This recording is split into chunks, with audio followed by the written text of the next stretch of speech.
Ehi, ciao, sono Daniele Zandara e sono il compositore di Martes de Poncol, ovvero il brano di sottofondo dello stage The Coup, incluso nel recente update di Vampire Survivors.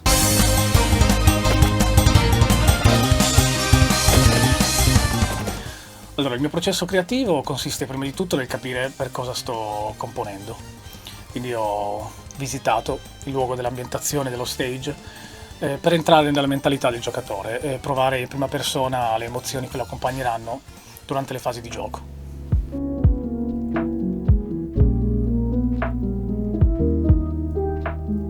Volevo portare i suoni della stia all'interno dell'esperienza di gioco nella maniera più realistica possibile. Perciò ho munito di laptop e microfono, che ho opportunamente mimetizzato per non spaventare i poveri volatili, ho cominciato a registrare svariate ore di materiale audio di alta qualità.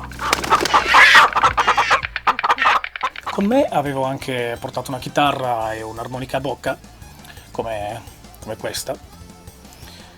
E improvvisando alcuni semplici accordi ho potuto chiaramente notare una preferenza verso alcune armonie e una sorta di avversione verso altri accordi. Questo poi ha determinato i giri armonici che compongono il brano attualmente. Una volta in studio poi ho riascoltato il materiale registrato innumerevoli volte e ad un certo punto è stato come se...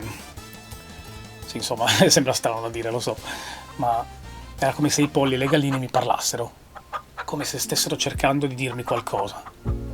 Quindi ho lavorato sodo per ottenere quello che loro volevano, perché non ero più io a decidere, ma loro direttamente, come se mi stessero guidando. È stata un'esperienza incredibile. Quando ho finalmente inserito l'ultima nota e riascoltato il tutto, non potevo credere alle mie orecchie.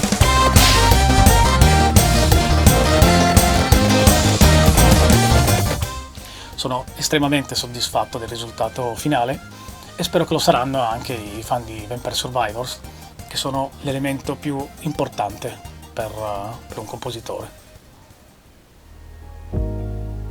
Perché questo titolo? Beh, la scelta dello spagnolo è arrivata dal Team Poncol.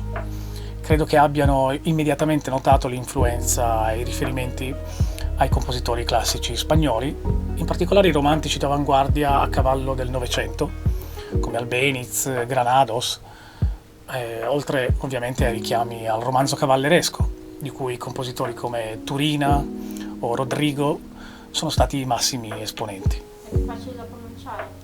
Come? Martes è più facile da pronunciare rispetto a martedì. Ma quello non credo che c'entri nulla. No, non credo. È stato un lavoro molto intenso. Avevo quasi finito l'energia ad un certo punto e si era resa necessaria una bella ricarica. Perciò, buon appetito!